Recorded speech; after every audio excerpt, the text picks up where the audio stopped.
దిల్లు లేని రాజని రాసేది మళ్ళీ మీ వాళ్ళేగా. అందరికి నమస్కారం. ముందు శ్రీనివాసరెడ్డి గారికి శుభాకాంక్షలు. మీ మీడియా మిత్రులకి ఇందాక విజయ్ చెప్పినట్టు రైట్ జర్నీ మిమ్మల్ని ముందుకు తీసుకెళ్ళడానికి మీకు దొరికిన చైర్మన్ సార్, కంగ్రాచులేషన్స్. అండ్ ఈరోజు తెలుగు ఫిలిం జర్నలిస్ట్ మీ యూనియన్కి దీనికి పిలవడం నాకు చాలా హ్యాపీగా ఉంది. చాలా టైట్లో ఉన్నాను, అసలు మార్నింగ్ 4 o'clock పడుకున్నాను, అంత వర్క్లో ఉన్నాను. బట్ లక్ష్మీనారాయణ వీళ్ళు ఫోన్ చేసి మీరు ఎందుకు రావాలి అనేది చెప్పారు. ఈరోజు మీరు ఏదైతే ఇన్సూరెన్స్ది కార్యక్రమం మొదలు పెడుతున్నారో దానికి మొదటడుగు ఆ రోజు ఏపిచ్చింది నేనంట, కాబట్టి మీరు ఉండాలి అని అన్నారు. సో ఇందాక విజయ్ చెప్పినట్టు హెల్త్ ఉంటేనే ఏదన్నా ఉంటుంది. 3-4 ఇక్కడ ఉండే మిత్రులు మార్నింగ్ కేబీఆర్లో కనిపిస్తే చాలా హ్యాపీ అనిపిస్తుంది. సుబ్బారావు అండ్ మధు వీళ్ళందరూ వస్తుంటారు. సో హెల్త్ కోసం ఈరోజు తెలుగు ఫిలిం జర్నలిస్టు అసోసియేషన్ చేస్తుంది. ఇప్పుడు ఇంతకుముందు గ్రూప్గా చేశారు, ఇప్పుడు ఇండివిజువల్గా చేస్తున్నారంట. అది మంచి ఆలోచన. సో మీ అందరికీ శుభాకాంక్షలు. ఎప్పుడో మనం ఆల్మోస్ట్ అందరూ ఇక్కడ ఉన్న వాళ్ళు అబవ్ 40s, ఎక్కువ మంది 90% ఉండుంటారు. మనం ఒకసారి మన చిన్నప్పటికి వెళ్తే లాయర్ టి కృష్ణ గారి సినిమాలు వచ్చేటి. ఆ సినిమాల్లో ఆ పాత్రలకు ఎంత ఇంపార్టెన్స్ ఇచ్చారంటే సొసైటీకి ఇది ఎంత ఇంపార్టెంట్ అని. అలాగే జర్నలిస్ట్ ముత్యాల సుబ్బయ్య గారి సినిమా అనుకుంటాను, వందే మాత్రం రాజశేఖర్ గారు ఒక జర్నలిస్ట్గా. ఎన్నో సినిమాల్లో జర్నలిస్టుకు ఒక 30 ఏళ్ళు వెనకకెళ్తే ఎంత ఇంపార్టెన్స్ ఉండేది.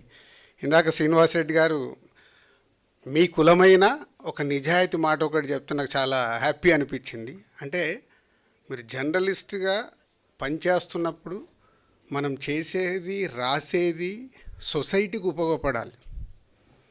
సొసైటీ అంటే ఎవరు? మళ్ళీ మనమే. సొసైటీలో మనము, మన కుటుంబము, మన వాళ్ళు అందరూ ఉంటేనే ఒక సొసైటీ. కానీ ఈరోజు కాలక్రమేణా మారిపోతూ, ఇందాక నేను చెప్పిన ఒక రాజకీయ నాయకుడి నుంచి ఒక పోలీస్ డిపార్ట్మెంట్లో కానీ, లాయర్లు కానీ, హాస్పిటల్స్ కానీ, చివరికి మన మీడియా కానీ వ్యాపారం అయిపోయింది. అందరూ బాగుండాలి, వ్యాపారం చేయాలి. కానీ మీరు జర్నలిస్ట్గా రాసే పదం చాలా ఇంపార్టెంట్. దయచేసి అది ఎప్పుడు మీరు రాస్తున్నప్పుడు, ఇప్పుడు రాసేదానికంటే సెల్ ఫోన్లో నొక్కుతున్నారు కాబట్టి నొక్కేటప్పుడు జాగ్రత్తగా అది కరెక్టా, ఉపయోగపడుతుందా అనేది ఇవ్వగలిగితే సొసైటీకి డెఫినెట్గా ఒక పాజిటివ్ వైబ్ ఉంటుంది. అలాంటిది మా మిత్రులందరూ ప్రయత్నం చేస్తారని ఆశిస్తున్నాను. Thank you very much Lakshminarayana, Rambabu and అందరు మీ టీంకి. అండ్ ఒక విషయం, ఫ్యామిలీ స్టార్ అనగానే సందర్భం వచ్చింది కాబట్టి ఒకటి చెప్తున్నాను. డెఫినెట్గా ఫ్యామిలీ స్టార్ అని టైటిల్ పెట్టినప్పుడు చాలామంది ఏమనుకున్నారంటే విజయ్ దేవరకొండ ఏదో స్టార్గా చూపించడానికి పెట్టారా అనుకున్నారు. ఇప్పటివరకు నేను రివీల్ చేయలేదు. నాకు తెలిసి ఇక్కడ మీరు చాలామంది ఎక్కడో ఉన్న మీ కుటుంబాల్ని పైకి తీసుకొస్తూ కుటుంబంని ఎక్కడికో తీసుకెళ్ళిన వాళ్ళందరూ ఫ్యామిలీ స్టార్ అనేది సినిమా కంటెంట్. ఇప్పుడు నేనున్నాను, ఇప్పుడు శ్రీనివాసరెడ్డి గారు ఉన్నారు, నారాయణమూర్తి గారు ఉన్నారు. మా అన్నీ ఎక్కడో మామూలుగా స్టార్ట్ అయింది.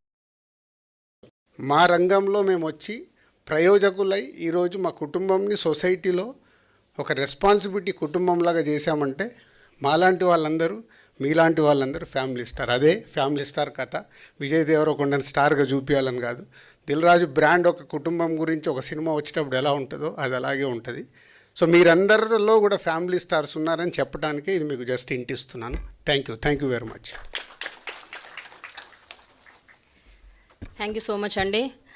నారాయణమూర్తి గారు మీరే రావాలి ఇప్పుడు.